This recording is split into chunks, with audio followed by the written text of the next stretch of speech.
త్వరగా ఆరాధించండి.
ఆమేన్.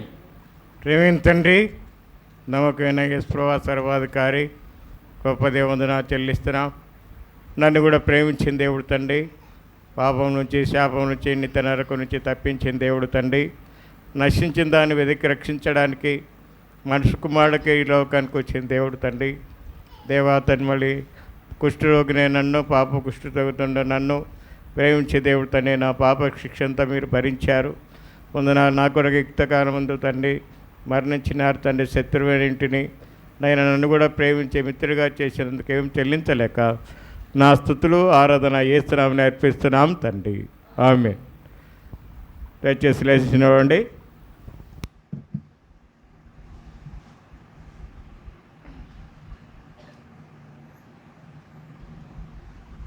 బయలుపల్లె మాత్రం పాడుకుంటాం. దయచేసి ముందుకు రావాలా సిస్టర్స్, దయచేసి ముందుకు రండి. వెనక స్థలం లేదు, దయచేసి సర్దుకోండి.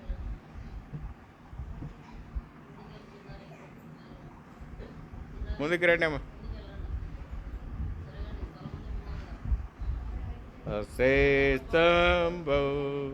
గ్రంథములో ఏ చోట చూసిన ఆదరణయున్నది, సుఖ దుఃఖంబురో వాగ్దానమున్నది.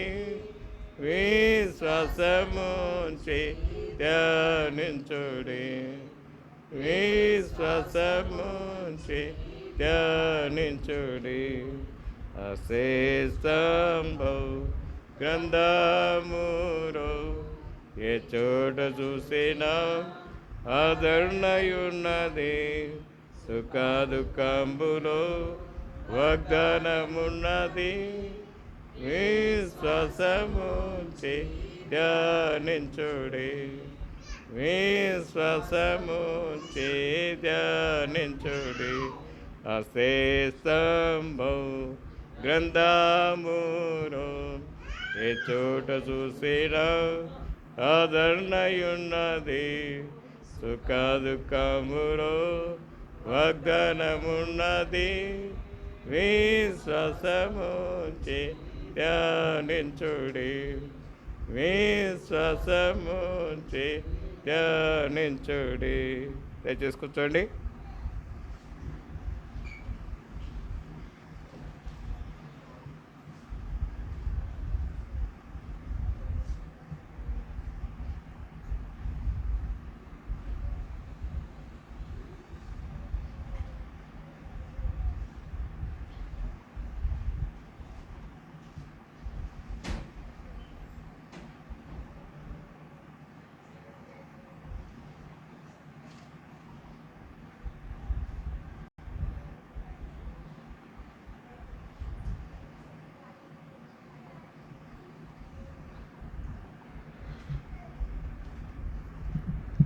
ప్రార్థన చేసుకుందాం.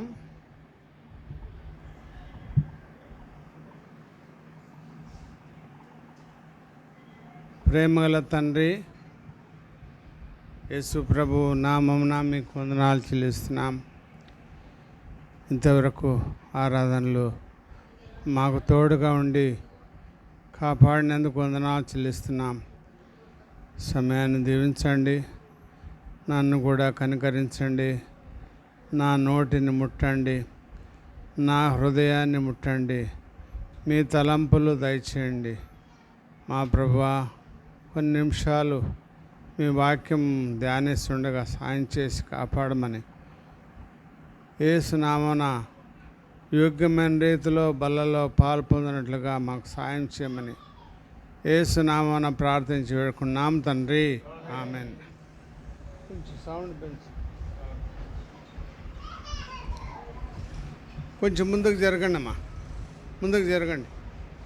వెనుకోళ్ళు చాలా ఇరుగ్గా ఉన్నారు, ముందుకు జరగండి.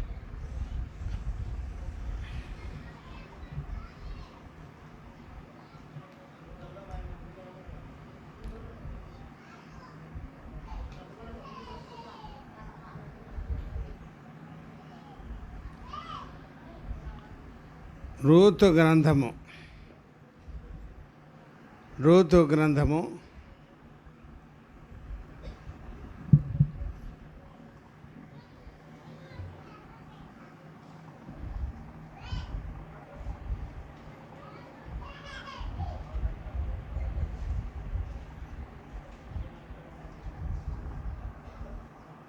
పేజీ నంబరు 221, 16వ వచనం.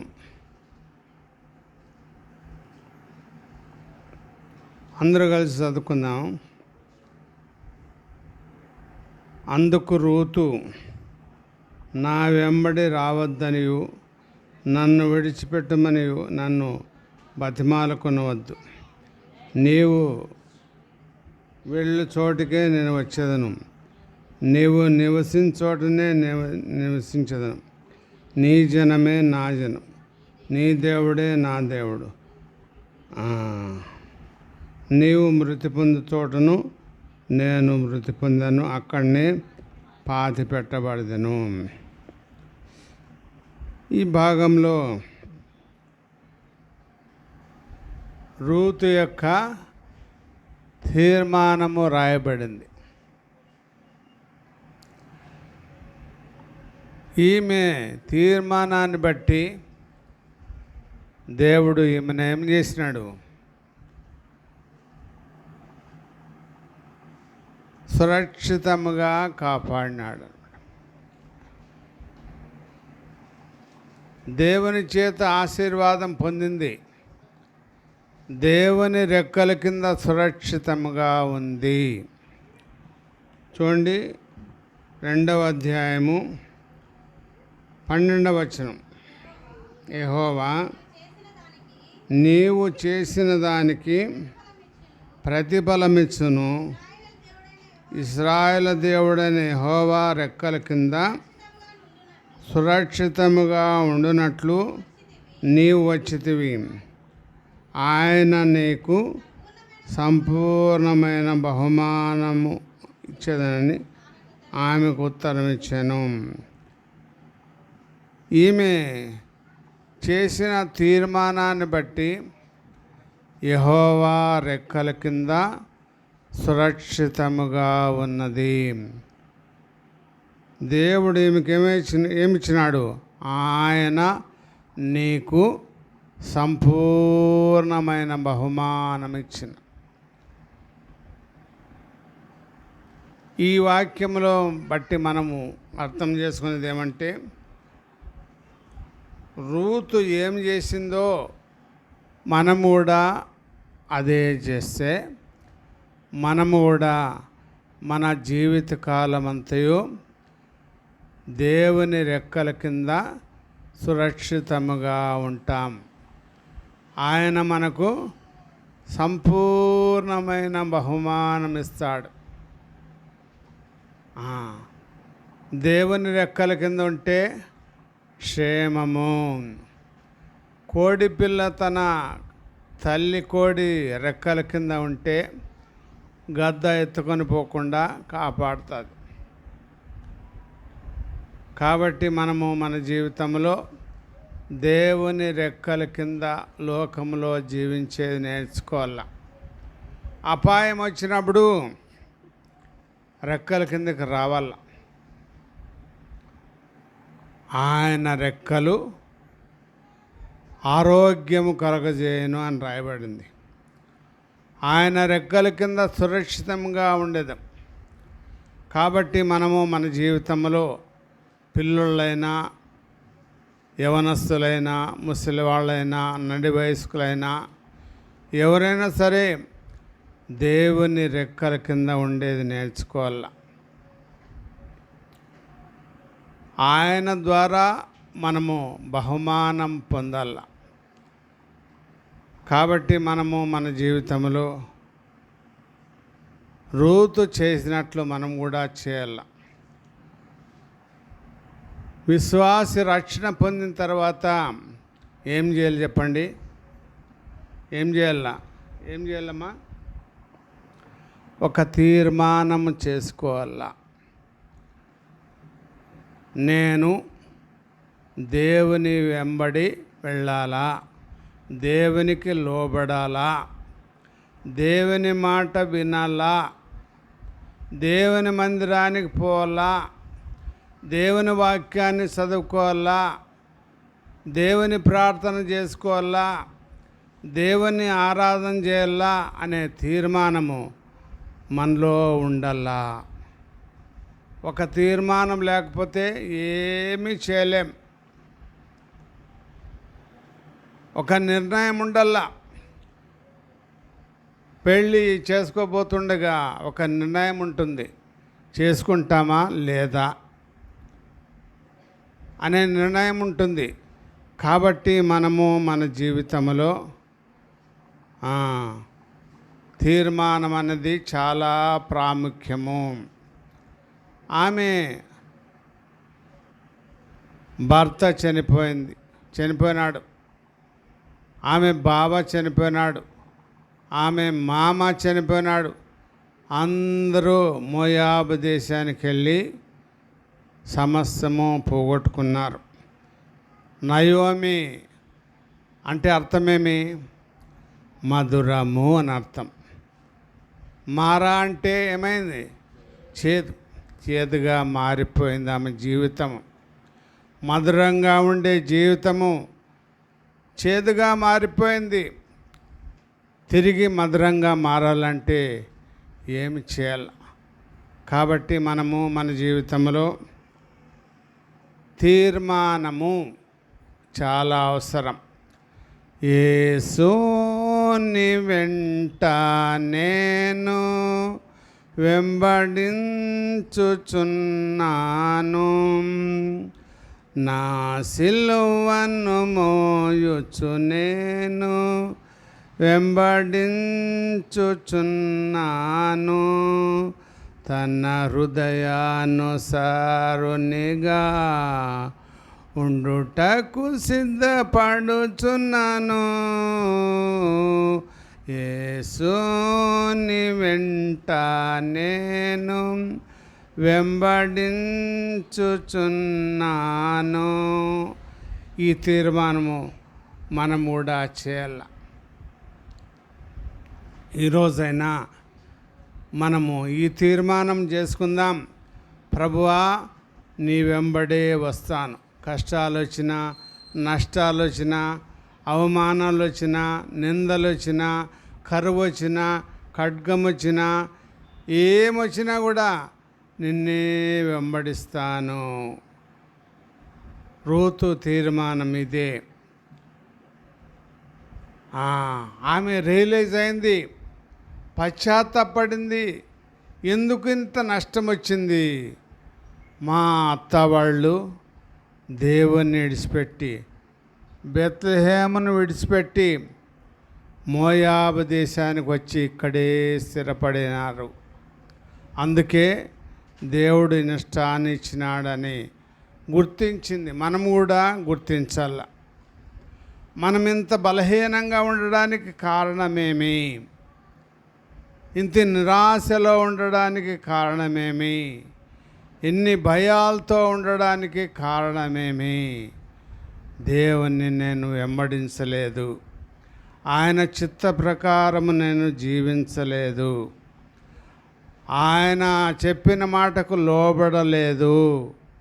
కాబట్టి నాకు ఈ నష్టం జరిగిందని మనం గుర్తించి మనము తీర్మానము చేసుకోవాలి. తీర్మానము చేయాల. ఆ విధంగా మనము తీర్మానం చేస్తే దేవుడు కూడా ఒక తీర్మానం చేస్తాడు. దేవుడు కూడా వాగ్దానం ఇస్తాడు. మన పట్ల వాగ్దానం ఇచ్చి నెరవేరుస్తాడు. కాబట్టి ఈ దినమైన మనము ఒక మంచి తీర్మానము చేయాలి. నేను దేవుణ్ణి వెంబడిస్తాను.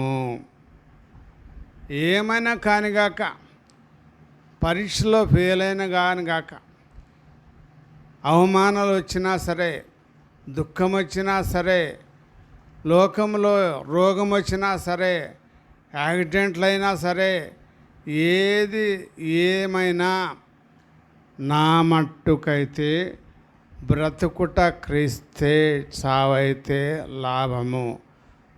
పౌలు తీర్మానం చేసుకున్నాడు. ఏమైనా కానిగాక బ్రతుకుట క్రీస్తే, చావైతే లాభము అనే తీర్మానం చేసుకున్నాడు. కాబట్టి మనం కూడా తీర్మానము చేయాలి. దావీదు ఒక తీర్మానం చేసుకున్నాడు. ఏమని చూడండి, కీర్తనల గ్రంథము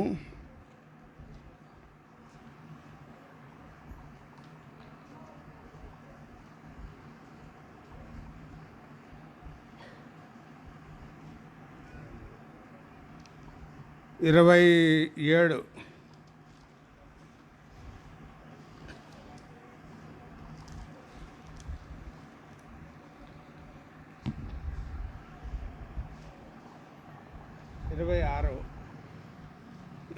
ఇరవై 27 4వ వచనం.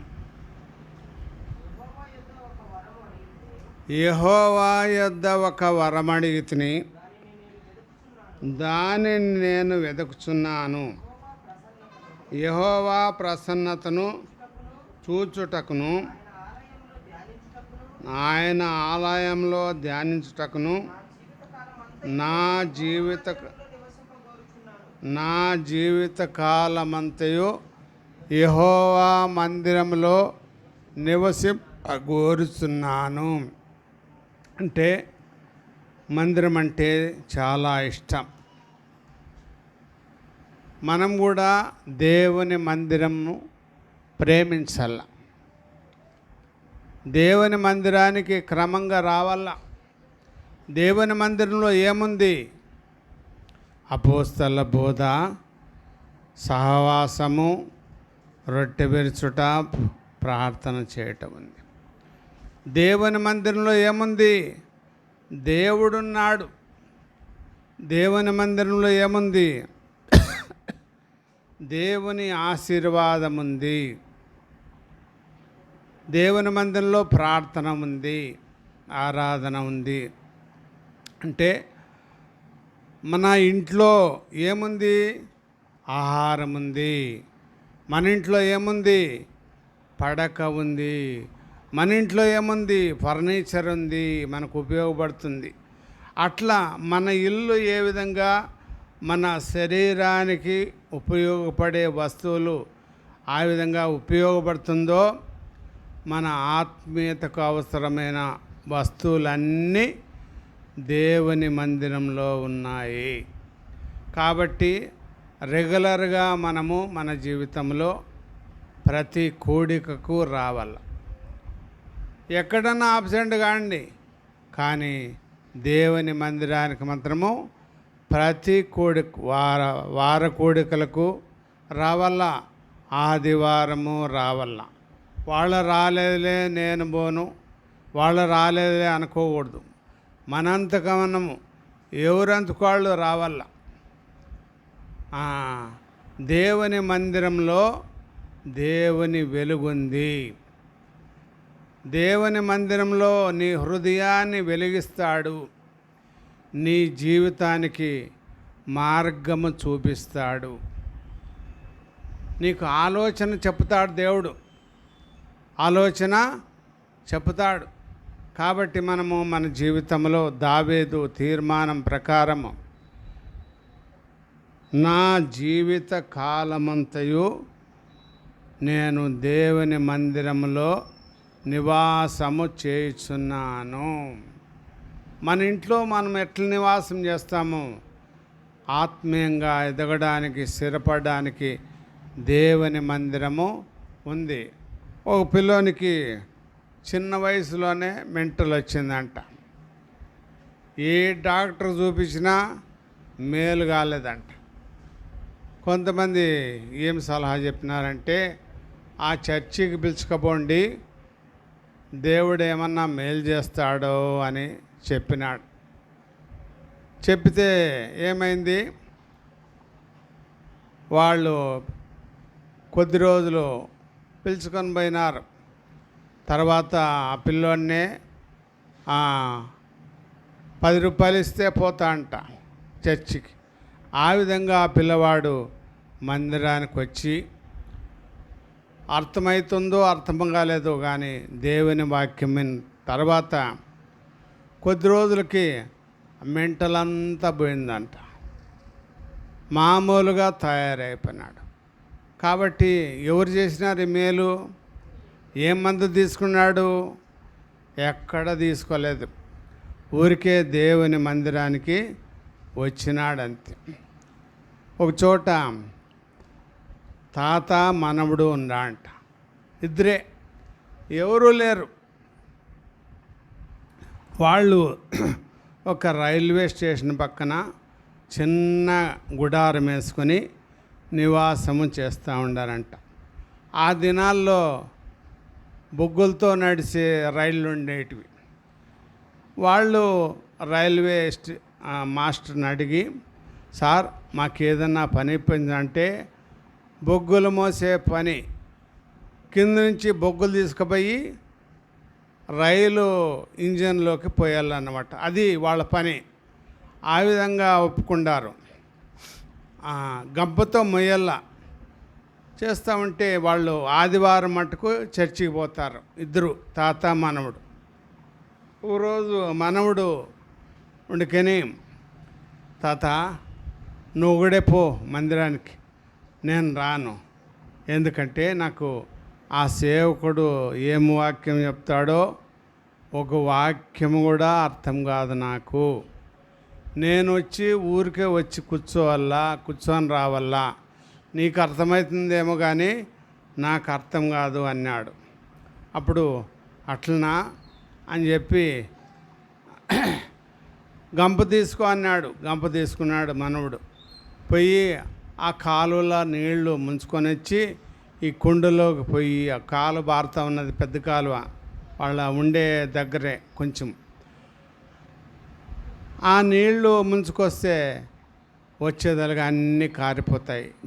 ఈత గంప ఎట్లుంటుంది, గండ్లు ఉంటుంది కదా, అన్నీ కారిపోతాయి. తాత, నీళ్ళు ఒక చుక్కు కూడా నిలబడడం లేదు, అన్నీ కారిపోతాయంటే పరిగెత్తిరా అప్పుడు నిలబడతాయని పరిగెత్తిపోసినాడు, నిలబడలేదు నీళ్ళు. తాత పరిగెత్తిపోయినా కూడా నిలబడలేదాడు. కాబట్టి ఆ విధంగా ఎన్నోసార్లు తిరిగినాడు, నీళ్ళు ఏమీ ఆ కుండ నిండలేదు, ఒక గ్లాసు నీళ్ళు కూడా కాలేదన్నమాట. అప్పుడు పిలిచి ఏమన్నాడు, నువ్వు పోయేటప్పుడు గంప ఏ విధంగా ఉంది అంటే, గంప నల్లగుండె బొగ్గులు మోసి అన్నాడు. ఇప్పుడు ఏ విధంగా ఉంది అంటే తెల్లగా అయిపోయింది.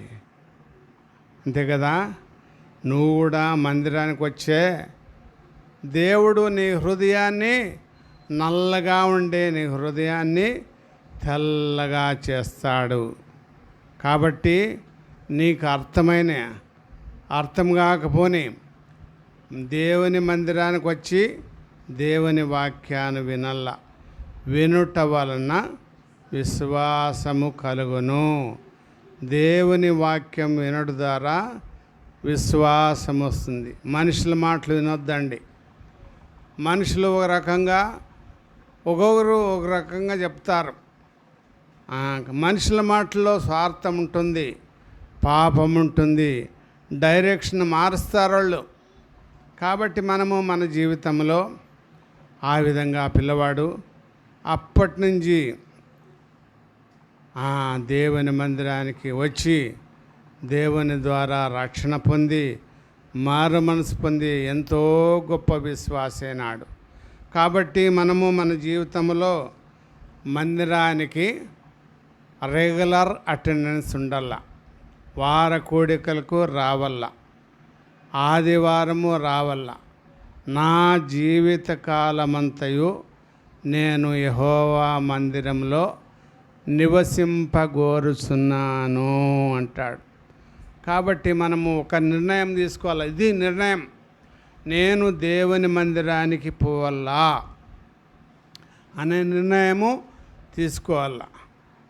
నేను దేవుని కొరకు జీవించాలా, నేను ప్రతిరోజు దేవుని వాక్యాన్ని చదువుకోవాలా, నేను ప్రతిరోజు ప్రార్థన చేసుకోవాలా. ఎంతమంది ప్రార్థన చేసుకుంటారు? కనీసం 1 గంట సేపన్నా, రోజుకు కనీసం 1 గంట సేపన్నా ప్రార్థనా సమయము కేటాయించాలా, బైబిల్ చదువుకోవాలా, ఆరాధన చేయాలా, దేవుని కొరకు పరిశుద్ధంగా జీవించాలా అనే తీర్మానం. ఇంతవరకు ఏం చెప్పినాను? ఒక తీర్మానం చేసుకోవాలి. మనం తీర్మానం చేసుకోవాలా. ఎస్తేరు తీర్మానం చేసుకోండి ఏమని? నేను నశించెదను, అనుమతి లేకపోయినా రాజు యుద్ధకు నేను పోయి నా జనాంగాన్ని రక్షిస్తాను. అది తీర్మానం. మన ఇంట్లో వాళ్ళందరూ రక్షణ పొందాలంటే, మన కుటుంబం బాగుపడాలంటే దేవుని దగ్గరికి రావాలా, దేవుని మందిరానికి రావాలా, దేవుని సన్నిధిలో కూర్చోవాలా. మనం ప్రభువా నా భర్తను రక్షించు, నా భార్యను రక్షించు, నా పిల్లలను రక్షించు, నా బ్రదర్స్ని రక్షించు, నా సిస్టర్స్ని రక్షించు, నా రక్త సంబంధికులను రక్షించు, నా గ్రామాన్ని రక్షించు, నా మందిరాన్ని రక్షించని భారంగా ప్రార్థన చేయాలి. ఏమా ఆయమ్మ తలంచుకొని తూగుతా ఉంది చూడమ్మా. నీ అనుకులుండే అమ్మా, నీ అనుకులుండే ఏమ్మా తూగొద్దమ్మా, నిద్రపోవద్దు.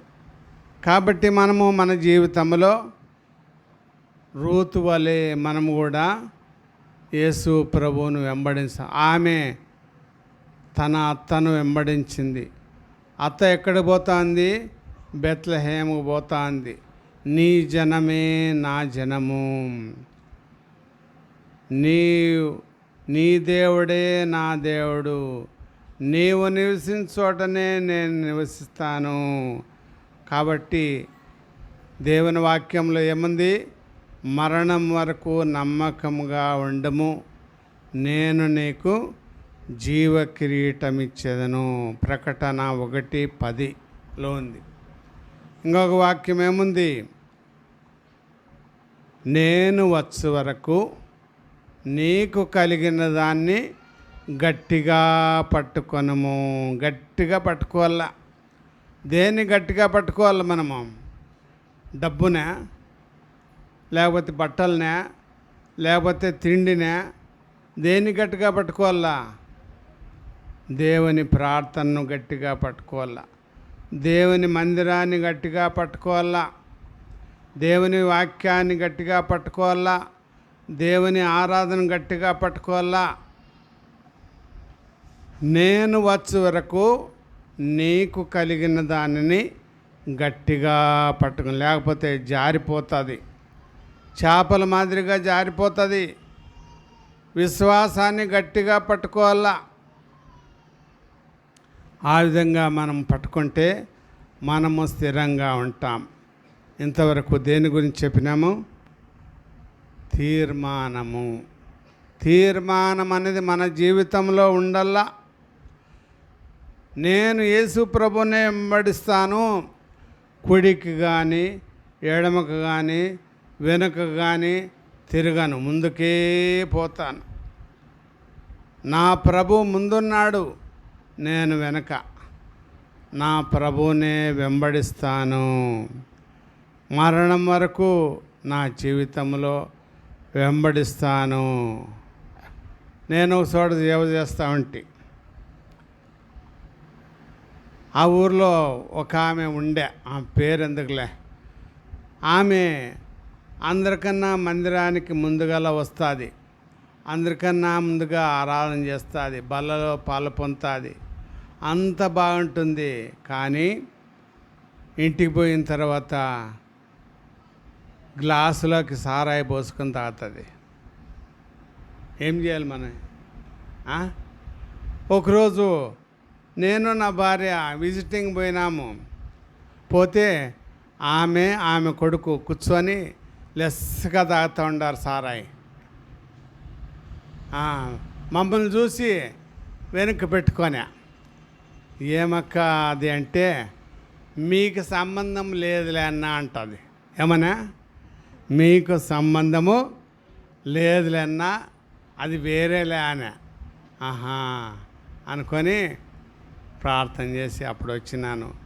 తిరిగి ఆమె మందిరానికి వచ్చిన తర్వాత, అక్క నీవు మారమనసు పొందలా అని చెప్పిన. అంటే అప్పుడు ఆమెకి కోపం వచ్చింది. ఏమన్నా, ఈ మందిరము పుట్టినప్పటి నుంటే ఉండాను, ఈ మందిరం పునాది నుంచి ఉండాను మేము, మాకు మారు మనసు అవసరమా అని. నువ్వు మందిరం పుట్టినప్పుడే పునాదిలో నుంచి ఉన్నావు, కానీ పునాదిలోనే ఉన్నావక్క అని చెప్పిన.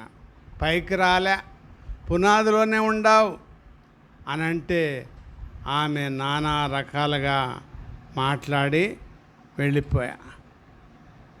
ఆమెకు శాపం.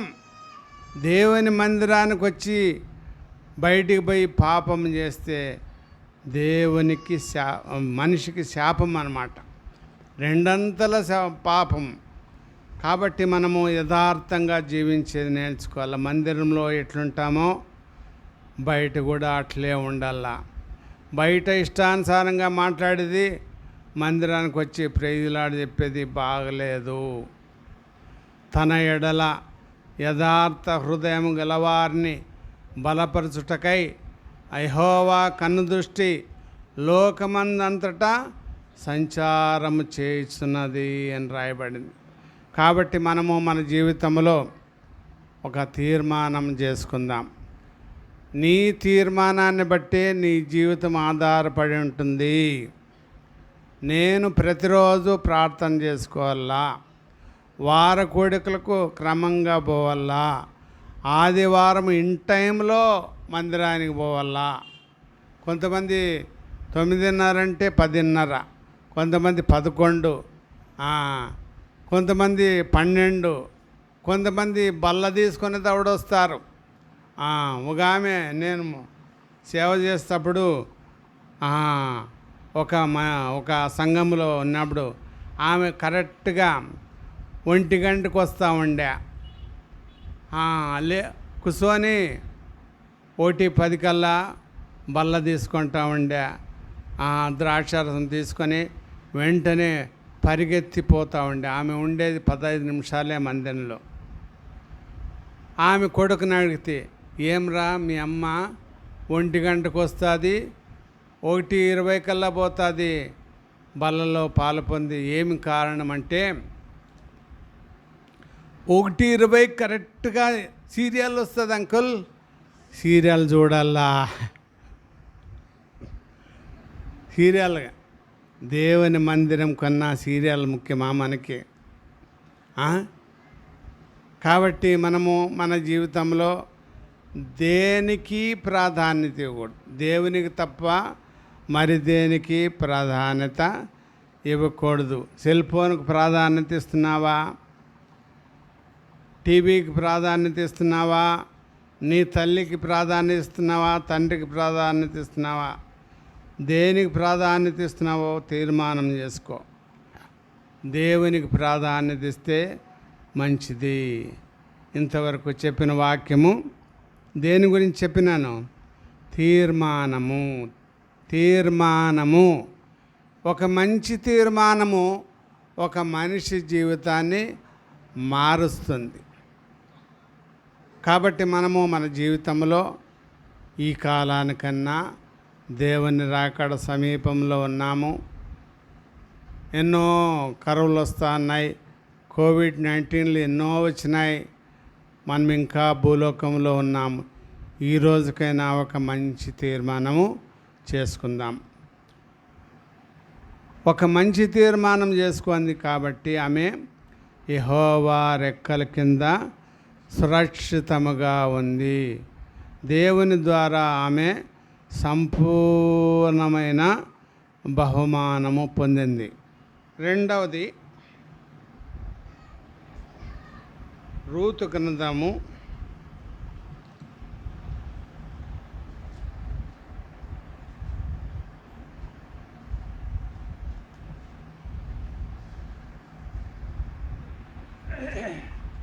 2వ అధ్యాయం. రూతు గ్రంథము 2వ అధ్యాయము 2వ వచనం చదవండి.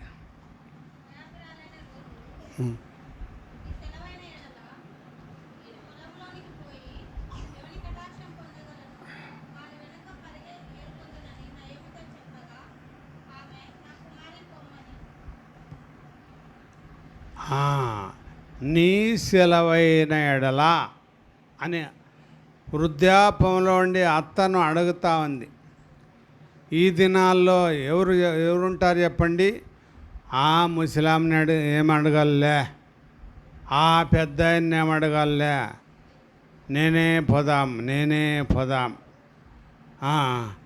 నీ సెలవైన ఎడల, ఇది దేనికి సూచన?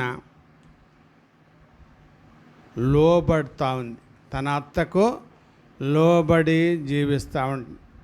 మన జీవితంలో ఆత్మీయంగా బలపడాలంటే లోబడే జీవితం మనలో ఉండాలా, లోబడాల. మొదటిదేమి? తీర్మానము. రెండవదేమి? లోబడుట. నేను అన్ని విషయాల్లో దేవునికి లోబడతాను అనే తీర్మానం మనలో ఉండాలి. నేను అన్ని విషయాల్లో శారీరకంగా మా తండ్రికి లోబడతాను, మా తల్లికి లోబడతాను, పెద్దలకు లోబడతాను, లోబడి జీవిస్తాను, నేను మీరను అనే మాట. దేవుని విషయాల్లో దేవునికి లోబడాల. శారీరక విషయాల్లో మనుషులకు లోబడే జీవితము జీవించాలి మనం. కాబట్టి ఆనాడు ఐగుప్తులో ఉండే ఇశ్రాయేల్ని ఏమన్నాడు దేవుడు? వీరు లోబడనులని జనము, లోబడలేని జీవితం. కాబట్టి మనము మన జీవితంలో అబ్రహాము లోతు ఉన్నాడు. అబ్రహాము దేవునికి లోబడినాడు. అబ్రహాము బయటికి రా అంటే బయటకు వచ్చినాడు. నేను చూపించే దేశానికి వెళ్ళు అంటే వెళ్ళినాడు. పరదేశిగా జీవించినాడు, గుడారాల్లో నివసించినాడు. ఎంతమంది అబ్రహాముకు దాసులు చెప్పండి? జీతగాళ్ళు ఎంతమంది? దాదాపు 300 మంది పైనే. అంతమంది ఉన్నారు. ఎంతో ధనవంతుడు, ఎంతో బంగారు ఉంది, ఎన్నో గొర్రెలున్నాయి, ఎంతో ఉంది. కానీ దేవునికి లోబడి జీవించినాడు. లోతు ఉన్నాడు. లోతు ఏమైనాడు? కొన్ని రోజులకి అబ్రహాము నుండి వేరైపోయినాడు. లోతు తన కన్నులెత్తి చూసినాడు. దేన్ని చూసినాడు? సొదమ గొమర్రా పట్టణాలు. వాళ్ళు దుష్టులు, బహుపాపులు. కానీ ఆ దేశం ఎటువంటిది? నీళ్లు పారు దేశము, పచ్చగా ఉండే దేశము. దేవుని బలిపీఠాన్ని వదిలి, అబ్రహాం దగ్గరుండే బలిపీఠాన్ని వదిలి సొదొమ గొమొర్రా పట్టణాల్లో నివాసం ఏర్పరచుకొని జీవించినాడు. కాబట్టి లోతు తన కుమార్తెల ద్వారానే పాపము చేసినాడు. లోతు సంతానము ఎవరు చెప్పండి? లోతు సంతానం ఎవరు? అమ్మోనీలు, మోయాబీలు, శాపగ్రస్తులు, దేవునికి దూరస్తులు. అబ్రహాము సంతానం ఎవరు? దావీదు, యేసు ప్రభువు. మనమందరూ కూడా అబ్రహాము సంతానమే, ఆశీర్వదింపబడిన జనం. కాబట్టి మనము మన జీవితంలో ఆశీర్వదింపబడాలంటే మనము దేవునికి లోబడాల. అన్ని విషయాల్లో దేవునికి లోబడాల. దేవుని వాక్యం మనతో ఏం మాట్లాడుతుందో వాక్యానికి లోబడాలా. దేవునికి లోబడి జీవించాల. ఇంట్లో కుటుంబ ప్రార్థన చేసుకుంటున్నావా? దేవునికి లోబడుతున్నావా లేదా అనేది మనల్ని మనము పరీక్షించుకోవాలి. నీకు ఎంత లోబడే తనముందో అంతగా దేవుడు అభివృద్ధి చేస్తాడు. కాబట్టి మనము మన జీవితంలో రూతు తన అత్తకు లోబడి జీవిస్తూ ఉంది. నీ సెలవైన ఎడల నేను పలానా వాళ్ళ తోటలోనికి వెళ్ళి పరిగి ఏరుకొని వస్తాను అని తన అత్త పర్మిషన్ అడిగింది. కాబట్టి మనము మన జీవితంలో ఒక తీర్మానం చేసుకుందాం. ఏమని? నేను దేవునికి లోబడి జీవించాలా. నేను దేవునికి లోబడి జీవించాల. పాపానికి లోబడి కాదు, స్నేహితులకు లోబడి కాదు, లేక ఇతరులకు లోబడి కాదు, దేవునికి లోబడల్లా. లోబడి జీవిస్తే మనకు బలం ఉంది. అబ్రహాము తన కుమారుని ఇచ్చిన తర్వాత కుమారుని బలి అడుగుతాడు. నేను చూపించే పర్వతాలకు పోయి నీ కుమారుని దహన బలిగా అర్పించాలంటే దేవునికి లోబడినాడు. తన కుమారుని తన చేతులతోనే చంపి తన చేతులతోనే కాల్చేయాల. అయినా లోబడినాడు, లోబడి జీవించినాడు. కాబట్టి మనము మన జీవితంలో దేవునికి లోబడే జీవితం ఉండాల. ఆ విధంగా ఉంటే దేవుడు మనల్ని ఆశీర్వదిస్తాడు, ఆశీర్వదించి కాపాడుతాడు. తర్వాత వాక్యము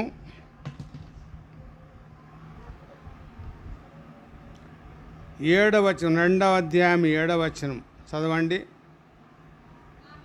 ఆ.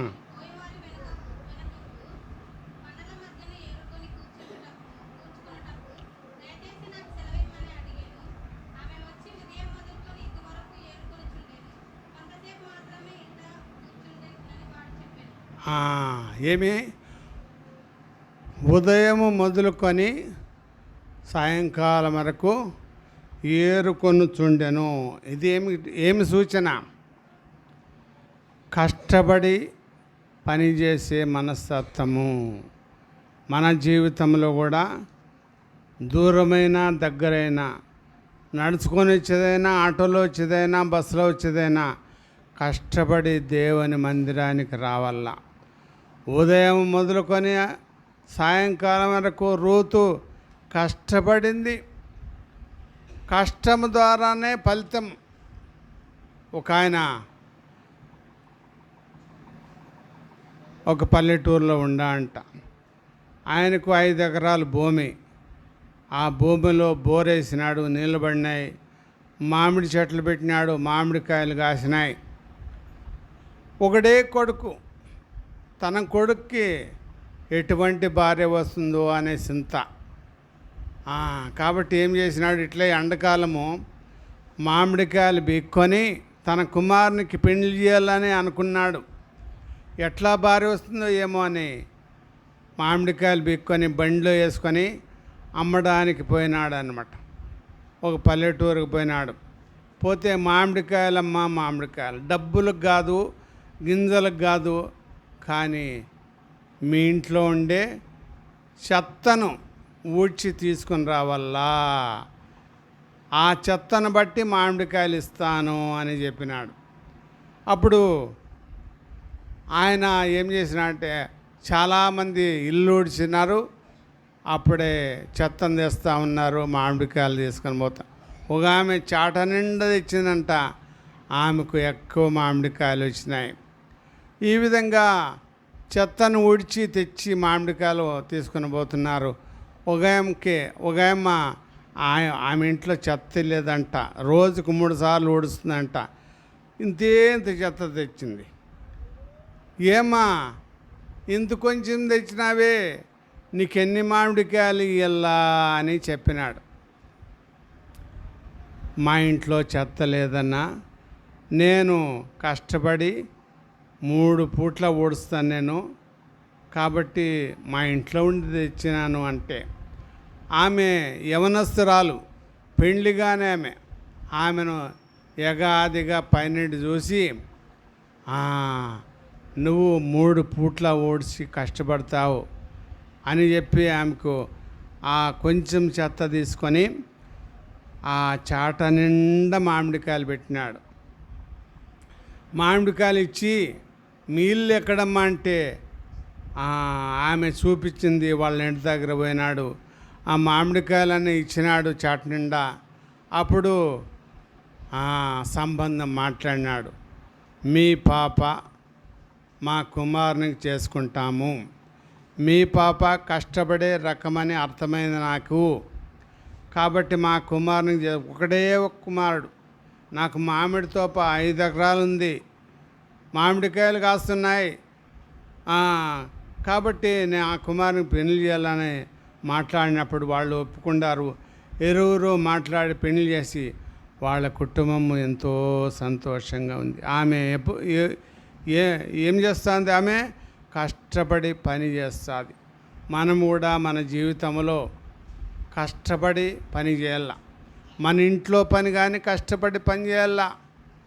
కష్టపడి దేవుని మందిరానికి రావాలా, కష్టపడి దేవుని వాక్యాన్ని చదువుకోవాలా, కష్టపడి ప్రార్థన చేసుకోవాలా, కష్టపడి ఆరాధన చేయాలా. కష్టము కష్టము కష్టం. కాబట్టి ఆ విధంగా ఎవరైతే కష్టపడతారో వాళ్లకు దేవుడు ప్రతిఫలం ఇస్తాడు. యాకోబు ఏమంటాడు? దేవుడు నా చేతుల కష్టాన్ని చూసినాడు. నువ్వు నన్ను అన్యాయం, వాళ్ళ మామతో అంటాడు, నువ్వు నన్ను అన్యాయం చేసినా నా జీతాన్ని 10 సార్లు తగ్గించిన దేవుడు నా కష్టాన్ని చూస్తాడు. కాబట్టి నీ పై రూపాన్ని చూడు దేవుడు, నీ చదువును చూడు, దేని చూడు, కానీ నువ్వు ఎంతగా కష్టపడుతున్నావు, ఎంతగా కష్టపడి ప్రార్థన చేసుకుంటున్నావు, ఎంతగా కష్టపడి మందిరానికి వస్తూ ఉన్నావు అని దేవుడు చూస్తాడు. కాబట్టి ఇది మూడవది. మొదటిదేమి తీర్మానం, రెండవదేమి లోబడుట, లోబడే జీవితము మనలో ఉండాల. మూడవదేమి కష్టపడి పని చేయాల, కష్టపడి మందిరానికి రావాల, కష్టపడి ప్రార్థన చేయాల, కష్టపడి ఆరాధన చేయాలి. మనం కష్టం ఉండాల. కష్టం లేకుండా సులభంగా ఉండాలంటే అవుతుందా? మనమే చేసి పెడతాం అన్నము, అన్నమే రావాలన్న కడుపులోకి అంటే అవుతుందా?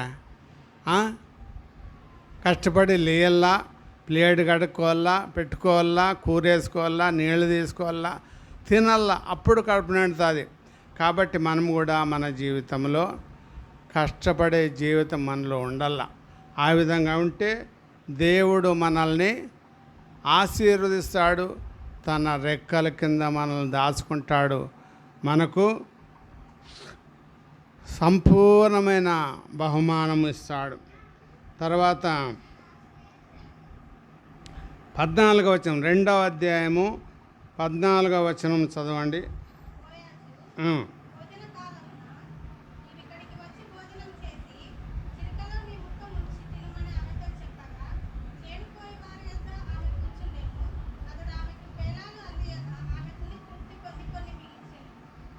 తర్వాత 18 చదవమ్మా.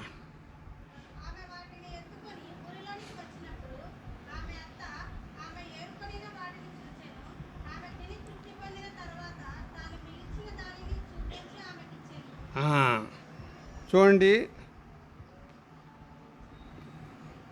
14వ వచనం లాస్ట్లో ఏముంది? కొన్ని మిగిల్చెను, పేలాలు కొన్ని మిగిల్చినది. తర్వాత 18వ వచనంలో ఏముంది? ఆమె తన అత్తకు ఇచ్చింది. ఇది దేనికి సూచన? పేలాలు అన్నీ తినేయచ్చు, ఆమె కడుపు పడుతుంది, తినేయచ్చు, కానీ తినకుండా తన అత్తకు మిగిల్చి కొంగులో కట్టుకుంది. కాబట్టి ఇది దేనికి సూచన అంటే తన అత్త మీద ఉండే ప్రేమ, తన అత్త మీద ఉండే ప్రేమకు సూచన. మనం కూడా మన జీవితంలో దేవుడు మనల్ని ఎంతగానో ప్రేమించినాడని చదువుతాం. మనం కూడా దేవుని ప్రేమించాలా. మనము కూడా మన ఇంటి వారిని ప్రేమించాలా, మన పిల్లలను ప్రేమించాలా, మన తల్లిదండ్రులను ప్రేమించాలా, పెద్దలను ప్రేమించాలా, ఊరిని ప్రేమించాలా, దేశాన్ని ప్రేమించాలా. కాబట్టి మనము మన జీవితంలో మన దేశ నాయకులను ప్రేమించాలా, వారి కొరకు ప్రార్థన చేయాలి, ప్రేమ కలిగి జీవించాల. ప్రేమ లేనివాడు దేవుని ఎరగడు, ప్రేమ లేనివాడు దేవుని ఎరగడంట. చూడండి ఒక మాట, 1 కొరింథీ 13వ అధ్యాయం చూడండి.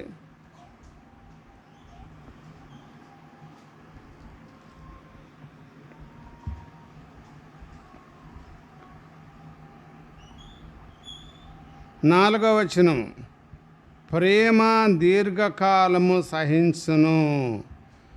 ప్రేమ దీర్ఘకాలము సహనముతో ఉండాలి, సహనముతో ఉండాలి, దయ చూపించాల. సహనము, ప్రేమ దేన్ని చూపిస్తుంది? సహనాన్ని చూపిస్తుంది. మత్సరపడదు, ప్రేమ డమ్మముగా ప్రవర్తింపదు, ఉప్పొంగదు, అమర్యాదగా నడవదు, స్వప్రయోజనము విచారించుకొనదు, త్వరగా కోపపడదు, అపకారమును మనసులో ఉంచుకో. ఎవరైనా తిడితే ఆ మాటను అట్లే జ్ఞాపం పెట్టుకుంటాం మనం. ఒక బుక్లో రాసుకుంటాం తిట్టేది. ఆ విధంగా మనము మన జీవితంలో కోపాన్ని ప్రదర్శిస్తాం. కాబట్టి ప్రేమ కలిగి జీవించే నేర్చుకోవాలా. తల్లిదండ్రులు ప్రేమించాలా, దేవుని ప్రేమించాలా, దేవుని వాక్యాన్ని ప్రేమించాలా, దేవుని మందిరాన్ని ప్రేమించాలా.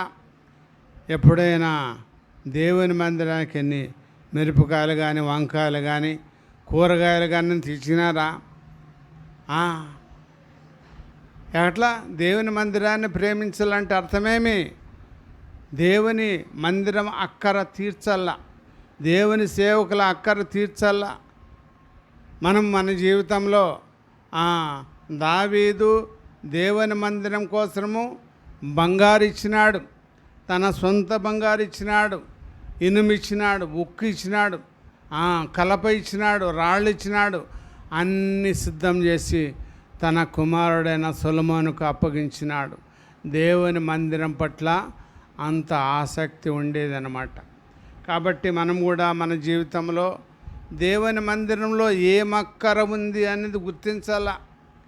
దేవుని ప్రేమను కలిగి జీవించేది మనం నేర్చుకోవాలి. దేవుడు మనల్ని ఎంతో ప్రేమించినాడు, మనం కూడా అంతే విధానంలో దేవుణ్ణి మనం ప్రేమించేవాళ్ళుగా ఉండాల. దేవుని వాక్యాన్ని ప్రేమించేవాళ్ళుగా ఉండాల. రూతు ఏ విధంగా తన అత్తను ప్రేమించిందో అదేవిధంగా మనం కూడా యేసు ప్రభువును ప్రేమించేవాళ్ళుగా ఉండాల. తర్వాత ఆఖరిగా మనం చూస్తాము 2వ అధ్యాయము 23వ వచనం చదవండి.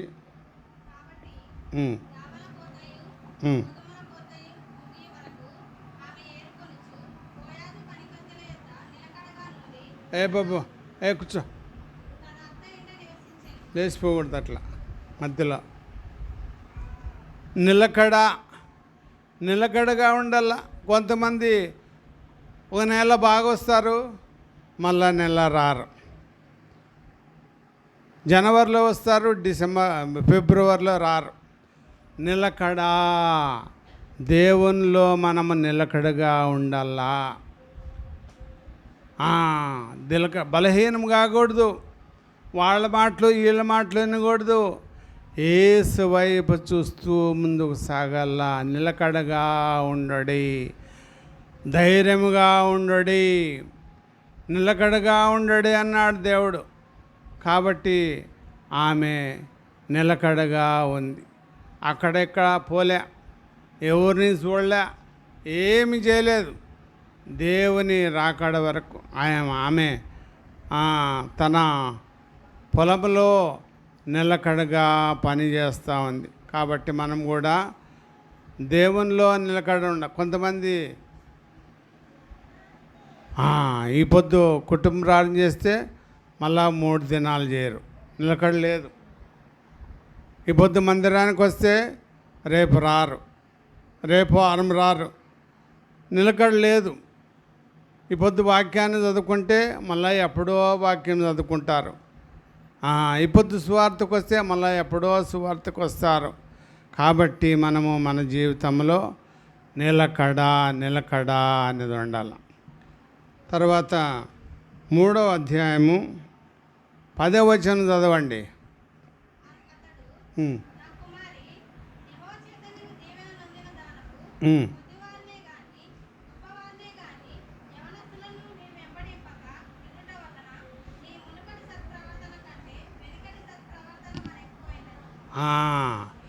సత్ప్రవర్తన. ధనవంతుల్ని వెంబడించలేదు ఆమె, బీదవాళ్ళని వెంబడించలేదు, యవనస్తుల్ని వెంబడించలేదు. సత్ప్రవర్తన కలిగి జీవించింది. మనలో కూడా నిద్రపోద్దమ్మా, ఆమె నిద్రపోద్దమ్మా. కాబట్టి మన ప్రవర్తనను మనం కనిపెట్టాల.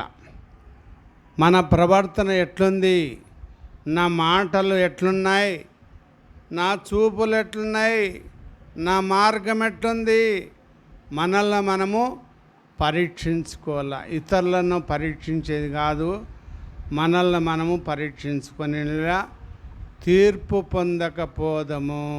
కాబట్టి మన జీవితంలో దేవుని ఎదుట సరైనదిగా ఉండాలా, పరిశుద్ధంగా జీవించాలా. యెహోవా నీ మందిరానికి పరిశుద్ధతయే తగి ఉన్నది అని రాయబడింది. మనం పరిశుద్ధంగా ఉన్నామా లేదా, మన మాటలు ఎట్లున్నాయి మనం పరీక్షించుకోవాలా, మన ప్రవర్తన పరీక్షించుకోవాలా. మన జీవితాన్ని మనమే, ఆమె రూతు యొక్క సత్ప్రవర్తనే ఆమెను కాపాడింది. బోయజు ఆమెను చేసుకోవాలంటే ఆయన విన్నాడు, ఆమె సత్ప్రవర్తన గలది అని విన్నాడు.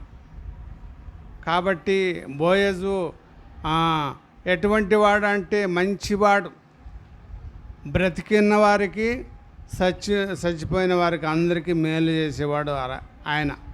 అటువంటి గొప్ప రైతు, భూస్వామి, ధనవంతుడు, అటువంటి వాడు ఒక విధవరాల్ని వివాహం చేసుకున్నా అంటే ఆమె సత్ప్రవర్తన చూసినాడు.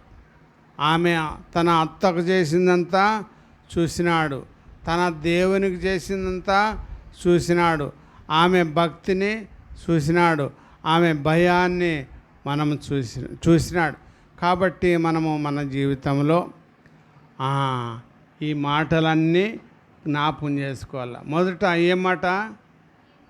తీర్మానము మనలో ఉండాల. ఆ తీర్మానము జారిపోకూడదు, తీర్మానం కట్టబడి ఉండాల. రెండవది లోబడము, లోబడి జీవించాల. దేవునికి లోబడాల, తల్లిదండ్రులకు లోబడాల, పెద్దలకు లోబడి జీవించాల. లోబడేతనము నీలో లేదంటే నీలో గర్వం ఉంది అని అర్థం. మూడవది కష్టపడి పని చేయాల, కష్టపడే మనస్తత్వం మనలో ఉండాల, కష్టపడి మందిరానికి రావాలా, కష్టపడి ప్రార్థన చేయాలా, కష్టపడి దేవుని వాక్యాన్ని చదువుకోవాలా. నాలుగవది ప్రేమ, ప్రేమ కలిగి జీవించాలి. కూర్చోమ్మా, పాప కూర్చో. కాబట్టి మన జీవితంలో ప్రేమ లేనివాడు దేవుని ఎరుగడు అని రాయబడింది. ప్రేమ కలిగి జీవించేది నేర్చుకోవాలా. ఐదవది నిలకడగా ఉండాల, స్థిరంగా ఉండాల, దేవునిలో స్థిరంగా ఉండాల. దేవునిలో స్థిరంగా ఉండవు.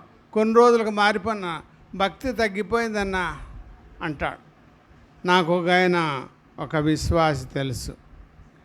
ఆయన ఉద్యోగం చేస్తూ ఉండే, కొన్ని రోజులకి ఆయన భార్య చనిపోయింది. ఆ తర్వాత ఆయన మారిపోయినాడు, నిలకడ లేదు. భార్య పోయిన తర్వాత ఇంకొక ఆమెను ఉంచుకున్నాడు. భార్య పోయిన తర్వాత సిగరెట్లు నేర్చుకున్నాడు. ఆఖరిగా చనిపోయేటప్పుడు తన కూతురుని పిలిచి, అమ్మా నేను చనిపోతూ ఉండాను, చనిపోయే లోపల ఒక సిగరెట్ తెచ్చి నా నోట్లో పెట్టు, నేను తాగి చచ్చిపోతాను. ఎంతుంది అంతం? ఎట్లుంది అంతం? ఫస్ట్లో బాగా రక్షణ పొందినాడు, బాగా ఆరాధన చేసినాడు, బల్లలో పాలు పొందినాడు. ఆఖరిలో జీవితం ఎట్లుంది? సిగరెట్ తాగి చనిపోయినాడు. ఏమా, కళ్ళు మూసుకోవద్దు. కాబట్టి మనము మన జీవితంలో అంతవరకు నమ్మకముగా ఉండము, నేను నీకు జీవ కిరీటం ఇచ్చేదను అని రాయబడింది. కాబట్టి నిలకడగా ఉండేది నేర్చుకోవాలి. దేవునిలో నిలకడగా ఉండాలి, మనం దేవుని మందిరానికి నిలకడగా ఉండాలి. కాబట్టి ఆ విధంగా. తర్వాత ఆఖరిది ప్రవర్తన. మన ప్రవర్తన మనం కనిపెట్టి చూడాలి. వేరే వాళ్ళ ప్రవర్తన కాదు. ఆమె ఇట్లుందండి, ఆయన ఇట్లుందండి అని అనుకోకూడదు. మనం ఎట్లుండాము, మన జీవితం ఎట్లుంది, నా ఆత్మీయ జీవితం ఎట్లుంది, నేను బాగున్నానా, మనల్ని మనము విమర్శించుకునేలా తీర్పు పొందకపోదము అని రాయబడింది. కాబట్టి మనము ఆ విధంగా ఈ 6 మాటలను మనము మన జీవితంలో పాటిస్తే తప్పకుండా దేవుని ద్వారా బహుమానము పొందుతాము. దేవుని రెక్కల కింద సురక్షితముగా మనము జీవిస్తాము. ఆ విధంగా దేవుడు మనకు సహాయం చేయనుగాక.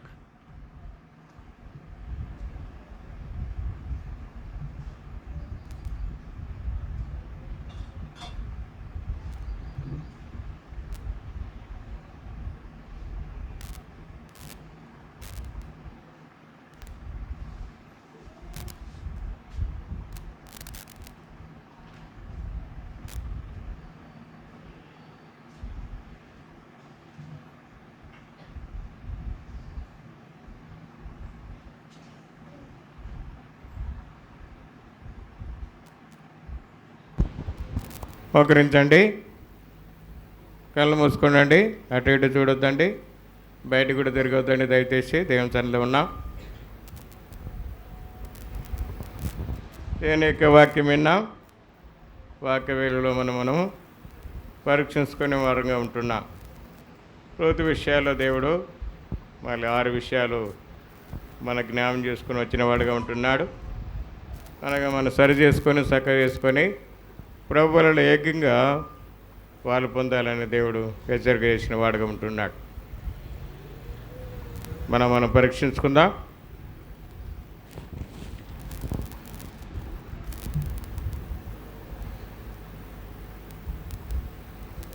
ప్రార్థన చేసుకుందాం.